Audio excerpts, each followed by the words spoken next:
Hey folks, here are 3 improvements to daily frustrations that were bugging us in our cafeteria.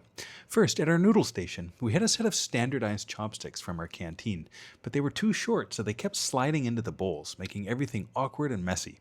So we made a $2 investment in extra long chopsticks that cannot fall into the bowl, and now the problem is solved. Second, at our soup station, the pot originally sat on the table, which was a bit too high for most people. The result was spills and splashing while people tried to ladle soup into their bowls. So to fix the problem, we cut a hole in the table and lowered the soup to a more manageable height. Now serving soup is easier, and there's no more frustrating spills. And third, after taking food, our serving tongs would constantly slide down into the food, leaving them greasy and unpleasant for the next person to use.